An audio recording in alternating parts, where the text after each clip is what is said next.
দিনটোতো আমাৰ অভাৱ অনাটন থাকিবই, হয়তো ঘৰত অভাৱ অনাটন, নহয়তো কৰ্মস্থলীত আহি পেলাই আমাৰ কেতিয়াবা ইজনে সিজনৰ লগত আমাৰ মনোমালিন্য হৈও আমাৰ মন কেতিয়াবা ডাউন হৈ যায়। কেতিয়াবা কৰ্মস্থলীতে আমি বেছিখিনি সময় থাকোঁ, জীৱনৰ দৈনন্দিন জীৱনৰ বেছিখিনি সময় আমি ক'ত থাকোঁ বাৰু? কৰ্মস্থলীত থাকোঁ। এতিয়া কৰ্মস্থলীত আমি যদি হেপ্পী হৈ নাথাকোঁ, তাতোতকৈ ডাঙৰ কথা আপোনালোক ইমান সৌভাগ্যশালী, ভাগ্যশালী, ফৰ্চুনেট আত্মা যিসকলে হেল্ডি প্ৰডাক্ট আপোনালোকে নিৰ্মাণ কৰি আছে, আপোনালোকে সমাজৰ হেল্থ নিৰ্মাণ কৰি আছে।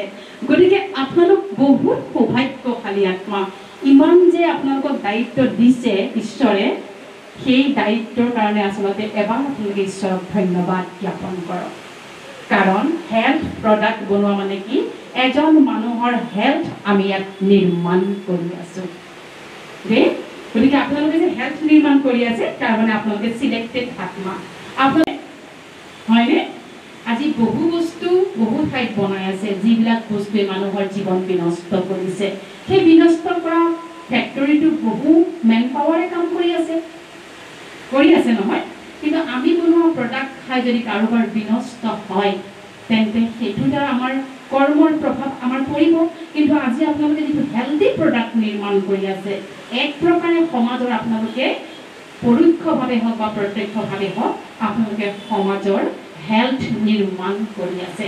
তাত যদি কেইটামান টুইষ্ট লগাই দিওঁ, তাত যদি আপোনালোকে কেইটামান এলিমেণ্ট মিক্স কৰি বনায়, তেতিয়াহ'লে দেখিব ভোগালী জলপানৰ ভোগ খাই কি হ'ল, না আজি অলপ মনটো বেয়া, সেই মনটো বেয়া, সেইদিনাখন মনটো বেয়া, দুদিনলৈ মনটো বেয়া, কিন্তু আমি কৰ্ম কৰি আছোঁ। এটা কথা সদায় মনত ৰাখিব, যদি মানসিকভাৱে ডাউন হৈ কাম কৰোঁ, তাতে আপোনালোকে হেল্থ প্ৰডাক্ট নিৰ্মাণ কৰে।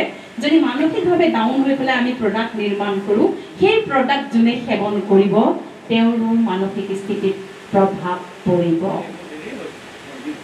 সেইবাবে আজিৰ পৰা আমি হেপ্পী কাম কৰিম। আপোনালোক ৰেডি নে বাৰু? ৰেডি ন? তাৰ বাবে কেইটামান কথা নিজে নিজক ৰাতিপুৱা ক'ব লাগিব। ৰাতিপুৱা গা ধোৱাৰ পিছতে আমি মনটোক স্নান কৰিব লাগিব। মনটোক কেনেকৈ গা ধুৱাম? এতিয়া মনক দেখিয়ে পোৱা নাই আজিলৈকে গা ধোৱাটো জানো সম্ভৱ? একেবাৰে সম্ভৱ। মনক মুখৰে শব্দৰে গা ধোৱাম আমি। গা পা ধুলে সকলোৱে ধূপ কাঠি জ্বলাই প্ৰাৰ্থনা কৰে আহাৰ সময়ত, মই দিনটোলৈ ওলালোঁ ভগৱানক ভাল কৰি দিয়া বুলি। আমি কৰোঁ ন তেনেকৈ? গতিকে সেইখিনি সময়তে আজি I am the happiest and the most pleasant person in this universe.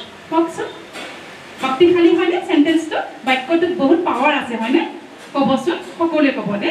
মই সুখী আৰু অতি সুখী আৰু মই আজি আনন্দিত।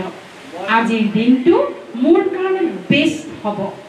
আজিৰ দিনটোত যি পৰিৱেশ পৰিস্থিতি কৰ্ম মোৰ সন্মুখলৈ আহিব, মই সুখী আৰু আনন্দিত হৈ প্ৰতিটো কৰ্মক মই গ্ৰহণ কৰিম আৰু সেইমতে সেই কামটো মই কৰি 100% উঠিয়ে কাৰ বাৰু অকণমান সোনকালে শুই উঠাৰ অভ্যাস আছে?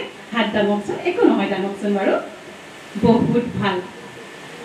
পৰমাত্মাৰ মহাবাক্য, যিয়ে ৰাতিপুৱা সোনকালে উঠে তেওঁ জীৱনত বহুত উন্নতি কৰিব পাৰে, বহুত দূৰলৈ আগুৱাই যাব পাৰে আৰু বহুত ডিটাৰমিনেশ্যন, একাগ্ৰতাৰে তেওঁলোকে জীৱনত এটা লক্ষ্যত উপনীত হ'ব পাৰে। আমাৰ সন্মুখতে য়োগল দুজন বহি আছে, আমাৰ উদাহৰণ নহয় জানো? আপোনালোকৰ পৰিচালক আৰু পৰিচালিকা। আৰু হয়, কামটো কৰিব নোৱাৰিলোঁ, অসন্তুষ্টতা থাকে, মনত এটা দুখ থাকে। আৰু এই যে আমি নেগেটিভ শব্দটো ব্যৱহাৰ কৰোঁ, বেয়া শব্দ, বেয়া চিন্তন, হয়নে? হয়, আপুনি বহক। যে আমি যে নেগেটিভ শব্দটো ব্যৱহাৰ কৰোঁ, এই সমাজ বহুত নেগেটিভ হৈ গৈছে, অমুক বহুত নেগেটিভ, তমুক বহুত নেগেটিভ। আচলতে নেগেটিভিটি কি? নেগেটিভিটি হৈছে মন যে বেয়া লাগে, সেইটো হৈছে প্ৰথম উৎস। যে মোৰ মনটো বেয়া, তাৰ মানে মোৰ মনত নেগেটিভ চিন্তনে বাহ ল'বলৈ আৰম্ভ কৰিছে। আৰু এটা কথা সদায় মনত ৰাখিব, যেতিয়া মনটো দুৰ্বল হৈ থাকে, মনটোক যেতিয়া চাফা নকৰি বহু নেগেটিভিটি একেলগে কৰাল বান্ধিবলৈ আৰম্ভ কৰে। গতিকে ৰাতিপুৱা আপোনালোকে এইখিনি কৰণীয় কিন্তু কৰিব। 21 দিন কৰি চাব আপোনাৰ জীৱনত কেনেকুৱা পৰিৱৰ্তন আহিব। এদিন আপুনি নিজে শ্বেয়াৰ কৰিবলৈ বিচাৰিব। অৱস্থা নিচিনা হয়, কিয় হৈছে বাৰু সেইটো? আমি আমাৰ যিটো হাইপাৰ টেনশ্যন আমাৰ শৰীৰৰ যিটো আমাৰ যিটো কণ্ডিশ্যন সেইটো যদি আমি শীতল আৰু শান্ত কৰি ৰাখিব নোৱাৰোঁ তেতিয়াহ'লে কিন্তু এনেকুৱা দুৰাৰোগ্য ৰোগত আমিও ভুগিব পৰাৰ সম্ভাৱনা থাকে পানী খাওঁতে পৰাপক্ষত নিজ হাতেৰেই পানী খাব পানীৰ শক্তি পানী খুব সোনকালে আমাৰ ভিতৰৰ মানসিক স্থিতিটো এবজৰ্ব হৈ যায় সোনকালে শুহি লয় আৰু সেই পানী সেৱন কৰাৰ লগে লগে যিজনে মোক পানীখিনি দিছিল তেওঁৰ মানসিক যিটো স্থিতি মোলৈ ট্ৰান্সফাৰ হৈ যোৱাৰ সম্ভাৱনা থাকে দেই গতিকে আপোনালোক ইয়থ হয় আপোনালোকৰ হাততে গোটেই আমাৰ আজি আচলতে আমাৰ 2009 চনত আমি ভাৰত চৰকাৰৰ তৰফৰ পৰা উদ্যোগ আৰু বাণিজ্য ক্ষেত্ৰত আমি মানে ৰাষ্ট্ৰীয় পুৰস্কাৰ পাইছিলোঁ সেই ৰাষ্ট্ৰীয় পুৰস্কাৰ যিটো পাইছিলোঁ MSME এৱাৰ্ড সেই এৱাৰ্ডটো আচলতে আমি আমাৰ ভোগালী জলপানে বাৰ্ষিক দিন হিচাপে পালন কৰি আহিছে বিগত প্ৰায় 15 বছৰৰ যদিও এইটো মানে হৈ আছে এবাৰ আমি অলপ ব্যতিক্ৰম কৰিছোঁ মানে ইয়াত অকল আমাৰ যি আচলতে কৰ্মচাৰীসকলৰ যিটো মানে অনুষ্ঠানিকতা মানে যিটো মানে আমি ৰং ৰহস্য বা আমাৰ যিটো মানে খেলা ধূলাৰ পৰা আৰম্ভ কৰি নাচ গানৰ পৰা আৰম্ভ কৰি এইখিনি থাকে ইয়াৰ উপৰিও আমি কিন্তু এবাৰ দুটা আমি অনুষ্ঠান যোগদান দিছোঁ ইয়াত হ'ল মানে ব্ৰহ্মকুমাৰীৰ পৰা আমি নিমন্ত্ৰণ কৰি আনিছিলোঁ BK ৰুমা ডাঙৰীয়ানীক তেখেতক আমি ক'বলৈ কৈছিলোঁ যে আমাৰ এই ব্যস্ততাময় আমাৰ কৰ্মজীৱনৰ লগত আধ্যাত্মিকতাৰ কেনেধৰণে সম্পৰ্ক থাকে বা এই আধ্যাত্মিকতা ৰক্ষা কৰি আমি আমাৰ দৈনন্দিন জীৱনটো আমি কেনেকৈ সুপৰিকল্পিতভাৱে বা সুপৰিচিতভাৱে আগুৱাই নিব পাৰোঁ তাৰ বিষয়ে তেখেতক আশা কৰিবলৈ আৰু আমি আমন্ত্ৰণ কৰি আনিছিলোঁ আমাৰ এই ডিপাৰ্টমেণ্টৰ মানে বিভাগৰ আমাৰ শ্ৰীযুত জিতেন কলিতা ডাঙৰীয়া তেখেতক আমি কৈছিলোঁ যে আমি আমাৰ এই ব্যস্ততাময় আমাৰ কৰ্মচাৰীসকলক আমি আৰু কেনেধৰণে সুপৰিকল্পিতভাৱে আমি কৰ্মৰ ক্ষেত্ৰত আগুৱাই নিব পাৰোঁ বা তেওঁলোকেও যদি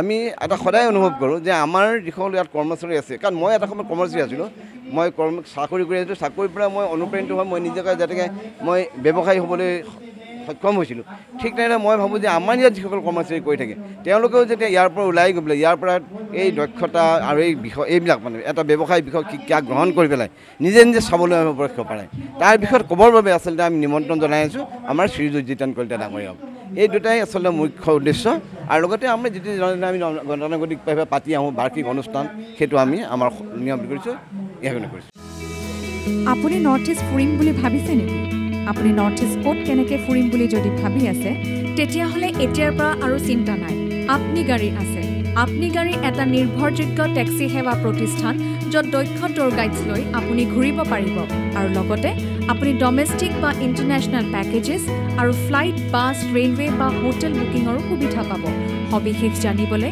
আৰু সেৱা গ্ৰহণ কৰিবলৈ www.apnigari.com এতিয়াই লগ ইন কৰক অথবা স্ক্ৰীনত দিয়া নম্বৰত যোগাযোগ কৰক